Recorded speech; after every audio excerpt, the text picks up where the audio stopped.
성령 안에서 기도하라는 말의 뜻과 의미를 성경을 통해 정확하게 이해하고 있어야 우리는 기도하지 못하게 하는 시험 또 의심들을 넘어 확신과 깊은 은혜의 단계로 들어갈 수 있습니다. 왜냐하면 기도는 미지의 영역입니다. 기도의 세계는 내가 걸어보지 못하고 또 한 번도 가본 적이 없는 길을 오직 믿음으로 말씀을 붙잡고 새롭게 그분을 찾아가야 하는 길이기 때문에 때로는 두렵기도 하고 답답하기도 한 세계가 바로 기도의 영역이고 영적인 세계입니다. 지성의 세계는 이성적, 논리적, 보편적 사고로 다 같이 공유하고 공감할 수 있는 사고이지만 기도의 영역은 각자가 홀로 외로이 고독하게 걸어야 하는 영혼의 사역과 시간이기 때문입니다.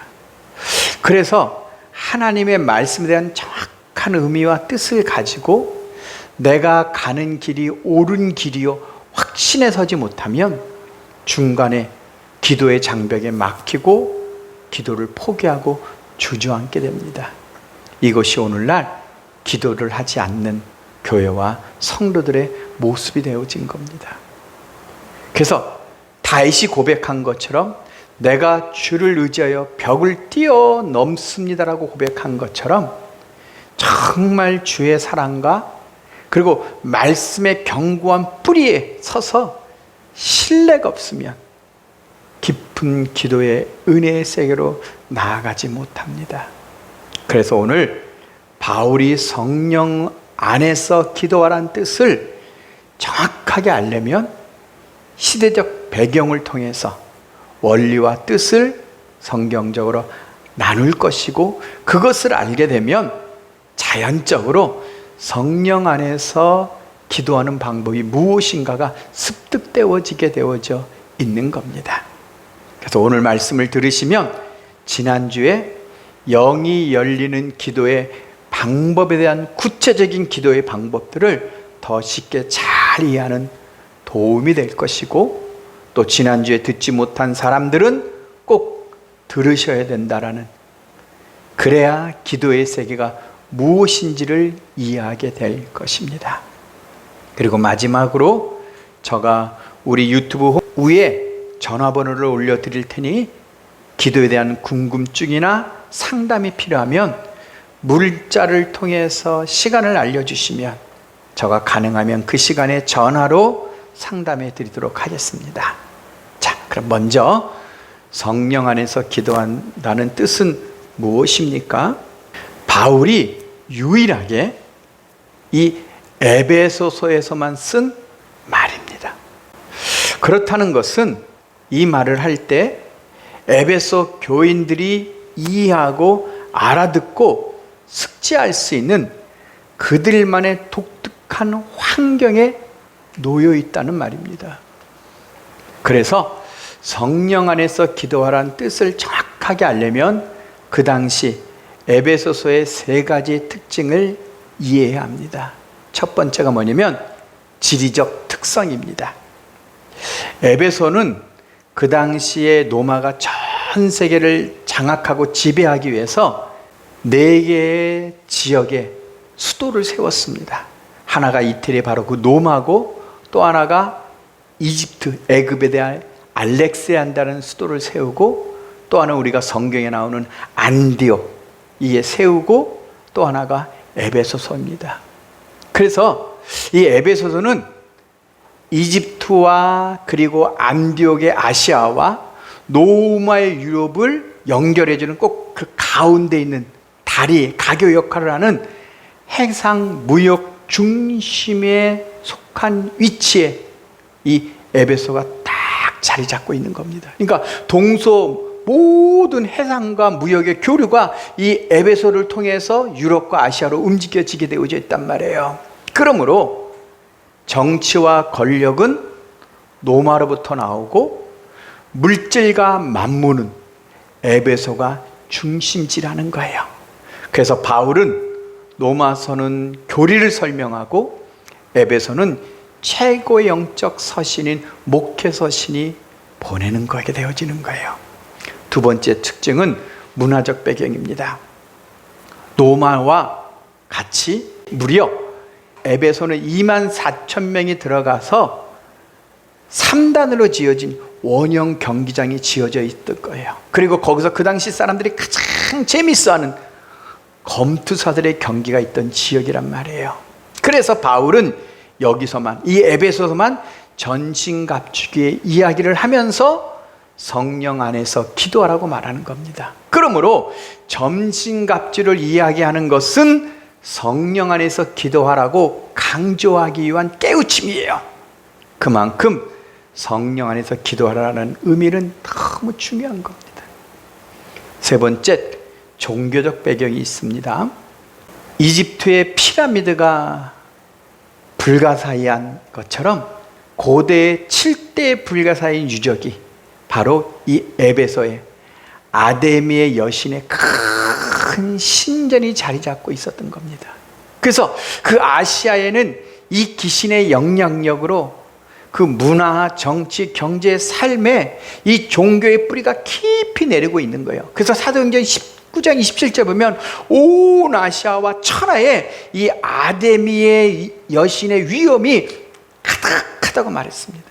그래서 바울은 유일하게 이 에베소에서만 정사와 권세와 어둠의 주관자들과 하늘에 속한 영들에게 대한 영적 싸움의 씨름을 말하고 있는 겁니다. 이것 또한 성령 안에서 기도의 필요성을 강조하고 있는 거예요. 그래서 성령 안에서 기도할 줄을 모르면 영적 싸움은 백전백패합니다. 그래서 좀 더 설명하면, 그래서 바울이 3차 전도여행을 딱 하다가 에베소에 들려서 2년 6개월에서 곧 8개월 정도 목회를 할 때 바울의 가장 강력한 성령의 권능과 능력이 나타나서 바울이 쓰던 손수건과 앞치마만 갖다가 올려놓은 사람들이 병이 치유되고 귀신이 떠나가는 일이 일어나도록 흑암의 역사가 너무나 깊은 것이라 강력한 성령의 기적의 역사가 아니면은, 능력의 역사가 나타나자면 복음이 확산될 수가 없는 지역이라는 거예요. 그래서 이 에베소엔 강력한 회심의 역사가 일어나고, 그럼을 통해서 아시아의 모든 사람들이, 복음을 듣지 못하는 사람들이 없을 정도로 복음이 확산이 되어집니다. 그러나 반대로 이 마귀의 강력한 역사로 큰 소란이 이루어지고, 그래서 바울은 에베소를 떠나게 되고 다시는 바울이 에베소에 들어가지 못하게 되어져요. 그래서 바울이 에베소의 장로를 밀레도에서 불러서 거기서 작별 마지막 인사를 하게 되어지는 상황이 벌어진 것이 이 에베소예요. 그래서 이 에베소의 상황을 연구하면 연구할수록 오늘날 현실의 상황과 너무나 일치해요. 그러므로 성령 안에서 기도하라는 훈련과 묵상을 하셔야만 이 말세의 마지막 시험을 통과하게 될 것이라는 것을 우리는 깨닫게 되어져요. 첫째, 성령 안에서 기도한다는 건 뭔가요? 이 세 가지의 지리적, 문화적, 종교적 배경 안에서 성령 안에서 바울은 기도하라고 하는 그 뜻이 뭘까요? 하나님의 임재 안에서 기도하라는 거예요. 즉 하나님의 발 앞에 나가 기도한다는 거예요. 그런데 왜 바울이 이 성령 안에서 기도를 강조했을까요? 에베소의 지역은 완전히 만몬과 돈으로, 그리고 종교로 정치, 경제, 문화, 의식이 철저히 장악되어진 이 세상의 중심이기 때문에 너는 항상 깨어 호람된 의식을 가지고 하나님의 임재 의식 안에서 살아가야 된다는 것을 말하고 있는 거예요. 그래서 무시로 항상 쉬지 않고 성령 안에서 기도하라고 하는 거예요. 그래서 전신갑주는 성령 안에 거하라는 동기부여로 설명하고 있는 거예요. 전신갑주는 전부 성령의 사역이에요. 그래서 성령에 들어가면 자동으로, 성령 안에 들어가면 자동으로 전신갑주는 쫙 입혀지는 거예요. 그래서 이어서 바울이 뭐라 그래요? 이를 위하여. 이가 뭐요? 너가 하나님의 임재 의식을 위하여 깨워서 뭐요? 의식을, 정신을 바짝 차리고 구하기를 항상 힘쓰라고 했어요. 성령 안에서 기도하기를 너가 깨워서 항상 구하라고 있어요. 깨어있지 못하면 어느새 온날처럼 신앙이 다 죽어고 잠들어 버린다는 거예요. 가만히 있어도 나도 모르는 사이에 어둠과 사망과 물질과 세상의 그 초등학문을 통해서 신앙이 첫사랑을 잃어버리고 복음의 능력을 잃어버린 생명 없는 그리스도인들이 되어져 버린다는 것을 말하고 있는 거예요. 그래서 성령 안에서 기도하라는 말은 뭐예요? 하나님의 발 앞에서 기도하라는 거예요. 그러면 바울이 성령 안에서 두 번째로 기도하라고 할 때 성령 안에서 기도하면 어떤 역사가 이루어질지를 알고 지금 말하고 있는 거예요. 성경에서 예수님 다음으로 가장 성령에 민감하고 성령에 붙들리고 성령과 동행한 충만한 사람이 바울이에요. 그래서 바울은 주님이 제자들에게 내가 너희를 떠나는 것이 유익이다라고 말할 때 제자들은 당황하고 슬퍼하고 그 말을 이해하지 못했지만 바울은 그것을 이해하고 성령 안에서 기도하라는 거예요. 왜냐하면 성령을 통해서만 이루어지는 놀라운 축복들이 있다는 거예요. 크게 두 가지를 나눠보면 성령을 통해서만이 에베소 2장 18절에 말하는 것처럼 아버지께 나아갈 수 있다는 거예요. 성령이 아니고는 누구든지 아버지 발 앞에, 아버지의 임재 앞에 나갈 수 없다는 거예요. 그래서 주님도 제자들에게 성령을 통해서 주님 안에 계신 아버지를 알고 아버지께 제자들이 스스로 나아가 기도한다는 것을 자꾸 가르쳐주고 있는 거예요. 성령님은 아버지의 심령의 영이에요. 곧 성령님은 아버지의 마음이라는 거예요. 그래서 고린도서 2장 11절에 사람의 일은 사람 속에는 영 외에 누가 알려? 이와 같이 하나님의 일도 하나님의 영 외에는 아무도 알지 못하니라고 했거든요. 그러므로 성령 안에서 기도한다는 것은 바로 하나님 발 앞에, 그래서 하나님의 임재 안에 들어가서 기도하고 있다는 거예요. 이것은 오직 성령님을 통해서만 가능한 사역이라는 거예요. 인간의 이성과 논리와 사고의 이 물질적 사고의 세대는 하나님은 하늘에 계시고 우리는 땅에 떨어졌다는 인식이 우리에게 배겨져 있단 말이에요. 그래서 기도의 세계가 열려지지 않는 거예요. 그러나 성령이 내 안에 딱 들어오시면 주님이 내 안에 들어오시고 주님 안에 계신 내 아버지가 딱 들어온단 말이에요. 그래서 우리가 성령 안에서 기도한다는 건 바로 주님을 통해 아버지 앞에 딱 나아가게 돼 있는 거예요. 그래서 여러분이 성령 안에서 기도한다는 것은 성경에서 가르친 준 대로 아버지 앞에 서 있게 된다는, 아버지 발 앞에서 기도한다라는 그 말씀에 서서, 믿음에 서서 기도해야 된다는 것을 가르쳐주고 있는 거예요. 기도할 때마다 나는 딱 성령에 묵상하며 주님의 이름으로 기도한 때 바로 아버지 앞에 딱 기도한다는 거예요. 그래서 다윗이 시편 63편 2절에 지난주도 보았지만 주의 권능과 영광을 보기 위하여 주의 성소에서 내가 주를 바라보나이다라고 말할 때 성전에서 기도한다는 말은 하나님 발 앞에서 기도한다는 말이에요. 히브리인들은 성전은 하나님이 계신 보좌고 그의 발등상이 있는 자리라고 인식하고 있기 때문에 더군다나 시편 63편 2절은 지금 다윗은 유다 광야에서 사울에 쫓기고 있는 상황이란 말이에요. 이것이 기독교의 신비예요. 오직 예수 그리스도만이 열어준 자신이 길이라는 거예요. 그래서 내가 아니고는 아버지께로 나올 자가 아무도 없다고 말하는 거예요. 그래서 예수 이름으로만 기도할 때 성령 안에서 우리가 아버지 앞에 나가 거리가 없이 바로 그 앞에 기도할 수 있는 장소, 시간과 공간이 없는 딱 만남이 이루어지는 거예요. 초대교회 황금의 입으로 불린 교부, 신학자여 설교자인 유명한 성 요한 크리스토톰이 이런 말을 했어요. 하나님을 표현할 수도 없고 파악할 수도 없고 볼 수도 없고 알 수도 없는 영이신 하나님. 하나님은 모든 인간의 언변을 능가하여 계시고 사라질 인간의 지능의 파악에서 벗어나 계시며 권능의 천사들까지도 하나님께 가까이 갈 수 없고 내 생물들이 충만한 빛 안에 거하면서도 하나님을 볼 수 없는 분, 오직 하나님은 성자와 성령만이 알고 계신다라고 말했단 말이에요. 자, 두 번째로 성령 안에서 기도한다는 것, 주님이 제자들에게 내가 너희를 떠나는 게 유익이라고 말한 건 하나님 앞에 나아갈 때 하나님의 영광인 임재를 경험하게 되어진다는 거예요. 그래서 요한복음 10장 10절에 성령이 오시면 내 모든 영광을 너희에게 알게 하리라 라고 말한 거예요. 그래서 하나님 앞에 내가 발 앞에 나가 있다라는 그 임재 앞에 나가 있다라는 것을 바라보고 기다리면 드디어 뭐예요? 하나님의 영광이 임재가 싹 우리 가운데 나타난다는 거예요.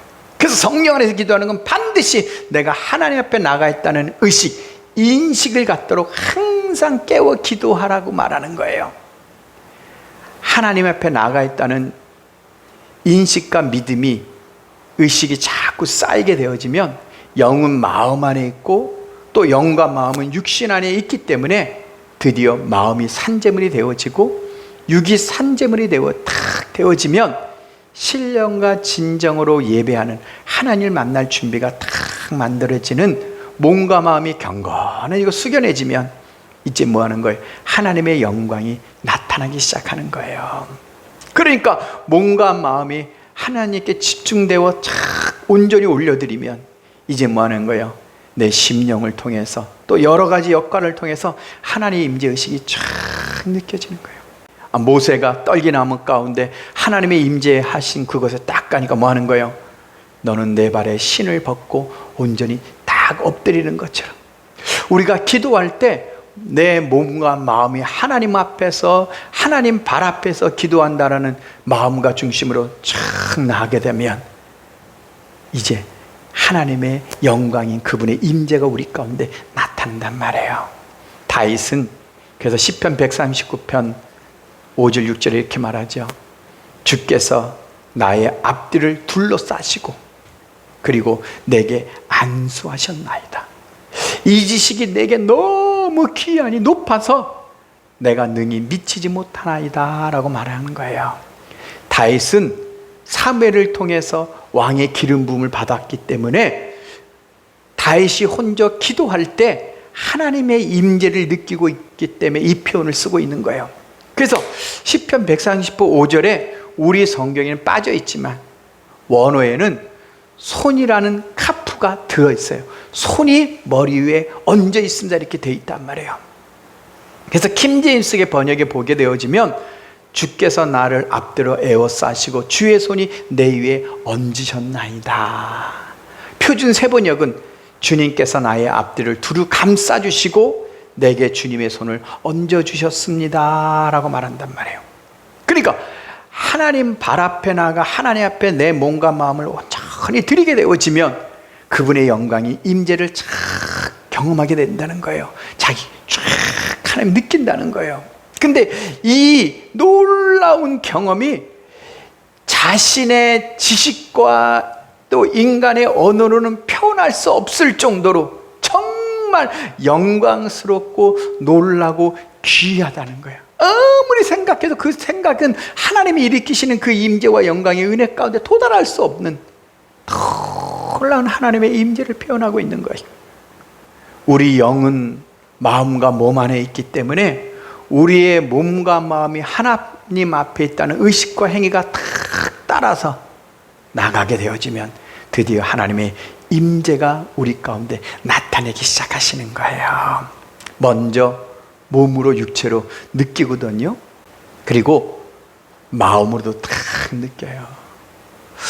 마음으로 오늘 하루 살 동안에 막 삶이 혼란하고 막 화가 나고 짜증하고 막 불평한 일들이 있어도 하나님 앞에 딱 나가면 마치 오뚜기가 막 흔들렸다가도 하나님의 발 앞에 딱 나가면 중심이 하나님 앞에 딱 서 있게 되어지면 모든 생각이 싹 정리되고 다시 그 하나님 발 앞에 자리가 딱 잡히면 새로운 판단, 새로운 이해, 감정, 새로운 느낌들이 쫙 들어와요. 그러면 마음의 평화와 더불어 감동, 어떤 것을 새롭게 인식하는 통찰, 직감, 감정, 느낌들이 내 마음에 싹 일어나게 되어져요.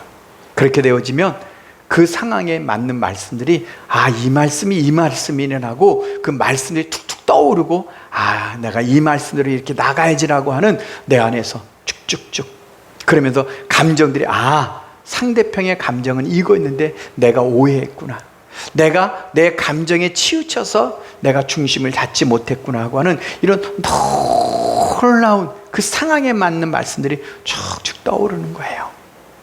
또 영적으로는 하나님의 음성이 들려지고 뭔가 열려서 보이는 것들이 있어요. 이것이 신약의 변화산성의 사건이에요. 그래서 이때는 베드로와 야고보와 요한이 영과 혼과 육이 다 하나님의 임재와 영광을 느끼고, 그래서 모세와 엘리야가 와서 주님이 죽으심과 그 앞에 있는 영광을 나누고, 그리고 하나님의 임재가 강력히 나타나는 역사가 이루어진단 말이에요. 그래서 내 몸을 하나님 앞에 산제물로 다 드리고 내 마음과 생각을 죽어서 하나님 앞에 가만히 바라보고 기다리는 시간이 힘들고 지겹지만, 지난주에 얘기한 것처럼 이것이 암흑과 같고 흑암 같고 악을 골짜기 깊은 계곡 같은 시간이지만, 또 한편으로는 이런 영적 체험들이 일어나서 막 감미롭고 새롭고 놀랍고 기쁨과 평안이 찾아오기도 하는 거예요. 그래서 기도가 즐겁고 행복하고 기도의 시간이 기다려지는 거예요. 자, 마지막으로 그러면 다 이해했다면 성령 안에서 기도하는 방법들을 지난주에 짧게 소개하도록 할게요. 첫 번째, 성령 안에서 기도한다는 것은 하나님 발 앞에 나아가 있기 때문에 성령께 내 자신을 온전히 맡겨드리는 거예요. 내 마음 안에 활동을 죽이고 가만히 하나님을 인식하며 바라보며 기다린다는 것, 그러면 그분의 임재를 느끼기 시작해요. 지난주에 왜 마음의 활동이 멈추는 걸 자세히 설명드렸기 때문에 오늘은 다른 방법으로 성경적으로 설명해 볼게요. 주님이 요한복음 10장 10절에 이렇게 말합니다. 내가 온 것은 내 양들에게 생명을 주고 풍성히 얻어 누리려고 한다고 했습니다. 주님이 십자가에 죽으시고 우리 안에 주신 그 생명, 근데 이 생명이 어디 있습니까? 바울은 자꾸 하나님 안에 감추어져 있다고 말해요. 이 생명이. 그래서 골로새서 3장 3절에 한 절만 보면 이는 너희가 죽었고 너희 생명이 그리스도 안에 하나님 안에 감추어져 있다고 말하는 거예요. 하나님 안에 감추어져 있는 이 생명을 내 마음과 이성의 사고로 찾아낼 수 있을까요? 도저히 찾지 못한다는 거예요. 우리의 생명, 주님이 찾아주신 생명은 아버지 안에 감춰져 있기 때문에 성령 안에서만 아버지의 그 은밀한 그 자리까지 들어갈 수 있는 거예요. 그래서 윤석천 목사님은 하루에 3시간 이상 기도하고 나서야 방해받지 않는 하나님께 집중되는 온전한 기도가 열린다고 말하는 거예요. 그러니까 우리가, 여러분이 대부분 막 소리내어 기도하는 건, 그래서 마음에 기쁨과 감동이 오는 건 내 마음이 시원하고 안주하고, 그래서 마음에 내가 오늘도 기도했다는 겉사람의 평화이지 여러분의 생명인 속사람에게는 아무 일도 일어나지 않는 거예요. 진짜 생명인 영광을 모르니까 사람들이 전부 다 세상의 방식으로 그걸 판단하는 거예요.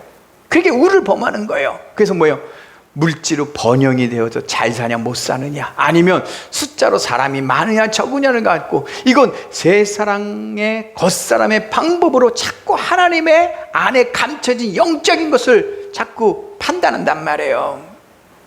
그러니까 실수를 범하는 거예요. 그러니까 자꾸 교회가 세상 사람들이 알지 모르게 세상화되어져 가는 거예요. 그러므로 우리가 마음의 활동과 사고를 가만히 멈추고 오직 하나님이 내 안에 계시다는 믿음과 약속을 따라 하나님의 빛과 생명은 내 이성과 내 감각으로 느끼지 못하는 것을 알고 가만히 믿음으로 바라보며 성령님께 내 영을 온전히 맡겨드리는 시간을 가져야 돼요. 그러면 성령님이 내 안에서 기도하기 시작한다는 거예요. 로마서 8장 20절에 성령이 하나님 뜻대 우리를 위하여 친히 간구하기 시작한단 말이에요. 무엇을 구체적으로 기도할까요? 성령께서요. 성령이 우리에게 들어온 사람이라면 삶은 우리가 엄마 뱃속에서 만들어지기 전에 이미 우리의 삶은 하나님 생명책에 다 기록되어져 있다는 거예요. 그 모든 기록된 계획대로 곧 하나님의 목적대로 우리를 창조하신 하나님의 목적을 위해서 하나님을 위해서 창조한 목적대로 이루어지도록 성령을 우리 안에서 기도를 하고 있다는 거예요. 내 영이 성령과 함께 충만히 기도해야지만이 내 심령이 하나님의 부르심이 이거고 오늘 삶 속에 하나님의 뜻이 이거구나를 알고 찾아갈 수 있는 은혜가 열리는 거예요. 예를 들어 볼게요. 요즘 비행기 사고들이 얼마나 TV에 자주 나오는지. 그런데도 우리가 비행기를 타고 아프리카를 가봤잖아요. 25시간이 넘는 비행기를 타는데 비행기를 타고 저 구름 위로 올라가면 지금 이 비행기가 산을 넘고 있는지 바다를 감고 있는지 어느 도시를 가고 있는지 아무것도 모르는 거예요. 그리고 제대로 가는지도 모르고 그냥 우리는 기장에게 맡기고 그냥 먹고 자고 쉬고 영화 보고 막 이래야 25시간이 간단 말이에요. 기장을 온전히 사람에게 맡기는, 그가 실수하면 죽는 거예요. 사람이 실수하면 다 죽는데도 기장에게 맡기고 그 많은 사람 몇백 명이 다 가는데 하물며 신실하고 미쁨이고 변함이 없는 그 말씀하심을 그대로 이루시는 성령님 앞에 왜 내 영과 혼과 마음을 편안히 드리지 못할까요? 성령님께서 나를 위하여 하나님의 지으신 계획대로 기도한다는 왜 믿음을 갖지 못하고 우린 내가 막 앞서려고 할까요? 이게 믿음 없는 행위인 거예요. 그래서 나의 마음과 이성의 활동을 다 멈추고 믿음으로 바라보면서 하나님을 바라보는 거예요. 두 번째로 기다리기 힘들 때, 가만히 기다리기 싫을 때, 이때는 보이지 않지만 앞에 계신 하나님을 믿음으로 인정하면서 바라보는 거예요. 껌껌하면 형체와 얼굴과 모습을 볼 수 없지만 뭔가 있다는 걸 인지하는 것처럼, 눈으로는 보이지 않지만 있다는 걸 인지하는 것처럼 가만히 하나님이 있다라는 믿음에 인식하면서 주님의 이름을 가만히 부르고 성령의 이름을 한번 부르고 하나님의 이름을 불러 조용히 마음을 담아 그 마음으로 성령님, 가능하면 마음으로요. 또 집중이 안 될 때는 작은 소리로 읊조리듯이 성령님 하도 되지만 집중이 될 때는 마음으로, 마음에, 입으로가 아니라 가만히요. 여러분이 알아야 되는 건 사무엘의 엄마 한나가 기도할 때 마음을 쏟아붓는 심령의 기도를 드리게 되면 입이 딱 붙어 움직이지가 않아요. 어쩔 때도 내가 막 입을 벌려 기도하려고 해도 입이 안 움직여요. 뭐가 본드를 붙인 것처럼 누가 딱 붙잡고 있는 거예요. 입을 내가 열려고 해도 안 열려져요. 그때는 뭐예요? 심령으로만 그냥 방언을 하든지 심령으로 고백하고 심령으로 기도하는 거예요. 마음의 심령이 온전히 이렇게 쏟아지면 육은 딱 죽은 것 같이 가만히 있게 되어져요. 내가 기도하기 전에 모든 것을 다 아시는 아버지 앞에 말을 많이 하려고 한다는 건 자기 만족, 겉사람의 향이에요. 그래서 하나님의 이름에, 그냥 아버지의 이름, 주님의 이름에 내 말로 표현할 수 없는 나의 내면의 모든 것이 오히려 더 담겨서 내가 표현하고 세세히 말할 수 없는 감정의 모든 것들을 그냥 그분의 이름에 아버지가 하시게 담아 부르면 오히려 더 많은 것들을 하나님께 홀쭉하게 올려드린다는 거예요. 세 번째, 하나님 발 앞에 나아가 하나님의 임재 앞에 있기 때문에 기도는 하나님과 대화하듯이 하는 거예요. 방언도 대화하듯이 하는 거예요. 하나님이 저 하늘에 있는지 어디 있는지 내가 기도하면서 모르면서 막 그냥 방황하고 그냥 소리를 내어지는 것이 아니라 나는 내 앞에 계신 아버지 앞에 그분의 임재와 품 앞에서 대화하듯이 이야기하는 거예요. 우리가 친한 친구를 만나거나 또 부모를 만나게 되어지면 있었던 일들을 그냥 서슴없이 듣고 있기 때문에 막 그냥 편안하게 하나 다 얘기하는 것, 그것이 기도예요. 근데 내가 기도하러 갈 때 당장 하나님 앞에 답을 달라고 요구하는 것이 아니라 그냥 대하듯이 너무나 친밀해서 그냥 술술 얘기하는 거예요. 그런데 우리는 하나님의 선하심을 알기 때문에 하나님의 때에 하나님이 정확하게 하나님의 방법으로 역사할 걸 믿고 알고 있기 때문에 내가 막 그 답을 알려고 하는 마음의 그 안달과 육신의 그것이 아닌 거예요. 편안함 속에서 그분은 선하세요. 그분은 제일 잘 아세요. 모든 것을 다 아시니까 하나님 앞에 하나님 때 하실 걸 알고 그냥 우리는 마음으로 하나님 이렇거든요. 때 알려주시고 하나님 나로 찾게 하시고 아닌 건 지나가게 하시고 하는 거 분명하게 자꾸 이렇게 올려만 드리는 거예요. 그러다 보면 성령의 감동에 의해서 기도가 툭 터져 나와요. 그러면 그때는 방언으로 계속 멈추지 않고 계속 기도하는 거예요. 이때는 중보거나 아니면 나의 이해를 높이고 나를 믿음으로 세워주는 기도가 나오고 있는 상황이에요. 그러니까 이게 다른 생각으로 딱 끊어질 때까지는 뭐 하는 거예요? 그냥 계속 하는 거예요. 이 시간에 이 기도하라는 거예요. 그럼 막 20분, 30분, 40분, 50분 계속 하는 거예요. 그런데 힘도 들지 않고 마음도 아주 편안하고 가벼운 상태에서 뭔가 떠있는 상태 같은 데서 그냥 계속 기도가 그냥 입이 쉬지가 않고 계속 나오게 되어져 있단 말이에요. 그러다가 또 어떨 때는 하나님의 음성이 들려요. 그러면 그 시간부터는 아버지가 말하는 시간이고 계속 하는 거예요. 아버지 앞에 아버지 이런 거 어때요? 상황이 어때요? 쉽게 이 하나를 예를 들면 아버지 교회가 압수수색 당했대요. 이게 무슨 일이죠? 그러나 하나님의 뜻대로 간섭대로 이루어지길 원합니다. 이렇게 기도하고 묻는단 말이에요. 그게 충고한단 말이에요. 그리고 나면 갑자기 어느 시간이 지났는데 술술 그것에 대한 하나님 막 이야기를 하기 시작하시는 거예요. 그때는 들어야 돼요. 기도하는 게 아니라 가만히. 그래서 어느 날은 듣다가만 기도도 끝나는 거예요. 근데 이런 역사들이 여러 가지 사건들이 기도가 복합적으로 이루어지는 것이 성령 안에서 기도하는 거예요. 물론 어느 때는 하루 종일 침묵만 하다 돌아오는 날도 있어요. 그러나 몸과 영혼이 하나님의 앞에 임재 나가서 성령 안에서 기도를 드려야 기도가 즐겁고 또 기다려지고 하나님 앞에 나아가는 시간이 복된 줄을 아는 거예요.